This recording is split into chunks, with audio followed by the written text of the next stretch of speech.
Now it is my pleasure to introduce our student speaker. Parker Mantell is graduating today with a major in political science, a minor in public management, and a certificate from the Political and Civic Engagement program. From Memphis, Tennessee, Mr. Mantell has completed internships in the Washington, D.C. offices of House Majority Leader Eric Cantor, Senator Marco Rubio, and in the office of New Jersey Governor Chris Christie. He spent the 2013 spring semester interning for Fox News Sunday and the House Committee on Homeland Security. He was one of 30 national campus leaders selected for the first fellowship program in Israel of the Young Jewish Conservatives. Mr. Mantell is a founding father of IU's Alpha Epsilon Pi fraternity chapter, which was revived in 2010. So please welcome to the podium Mr. Parker Mantell.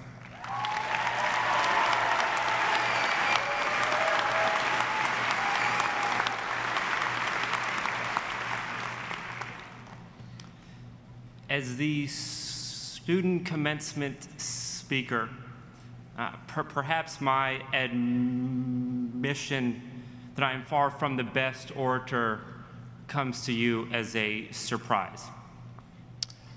As a person who stutters, I could be no more certain that in this room and in this hall are thousands of people who are far more talented at public speaking than I am. At the same time, however, I could be no more certain that the message I have to share is one that must be heard. Far too often, society has instilled and reinforced the idea that those of us with disabilities are to remain disabled and perhaps even incapable. Whether one is bound to a wheelchair or suffers from ADHD or repeats the first syllable of a word, as I sometimes do, we have been tacitly yet resoundingly told to doubt both ourselves and our abilities. Doubt, as has been observed, kills more dreams than failure ever will. Yet if doubt were to be a disease, its cure would be confidence. Since arriving here in 2010, I have noticed that Indiana University exists as the exception to the aforementioned rule, the antidote to the poison of doubt. I am most proud to credit Indiana University for providing me with the confidence to apply for my various internships. In addition to serving Fox News and the U.S. House Committee on Homeland Security, I served some of the most high-profile lawmakers in the country. Despite my speech disorder, I answered thousands of phone calls in the office of Eric Cantor, the Majority Leader of the U.S. House. I conducted tours of the U.S. Capitol on behalf of Florida Senator Marco Rubio, and I made thousands of outreach calls for New Jersey Governor Chris Christie. Now, I mention those experiences not out of individual pride or out of vanity, but rather out of desire to share Indiana University's role in instilling the idea that someone who is barely able to talk for himself can dream big enough to talk for public servants who represent local, statewide, and national constituencies. While any other university might have instructed me to manage those expectations, IU taught me to grow them.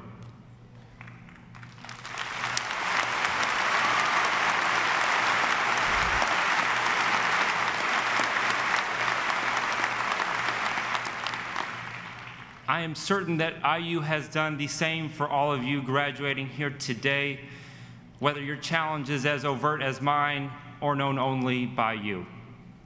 Thus, when you look up at your IU diploma on the wall of your office or on the wall of your home, you are not just looking at the extraordinary achievement that is an IU education, you are looking at a dare. You're not just looking at the knowledge that you have gained as to how to change our world, you're looking at a dare to do so. Beethoven was deaf.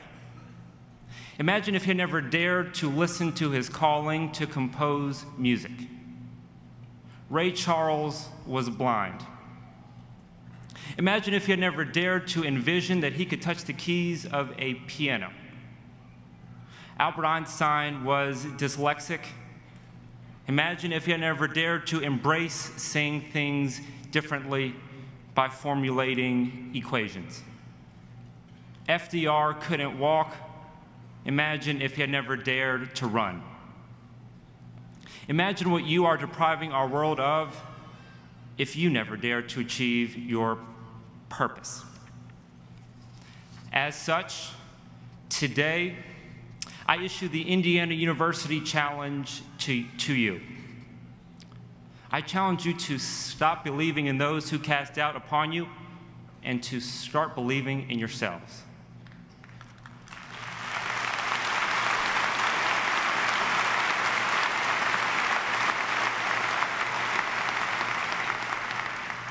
I challenge you to shift your thinking such that when opportunities come before you, you don't ask yourself, why me? You ask yourself, why not me? I challenge you, therefore, to take a step forward, to dare to do what others have doubted that you can. I challenge you to take that step forward, not despite your disabilities or your hurdles or your hesitancies, but rather because of them. I challenge you to take that step forward, not because doing so would be easy, but as President Kennedy once declared, because it would be hard. Yet, above all, above everything else, I challenge you to take that step forward because, as Indiana University has taught us all, it is possible. Thank you very much.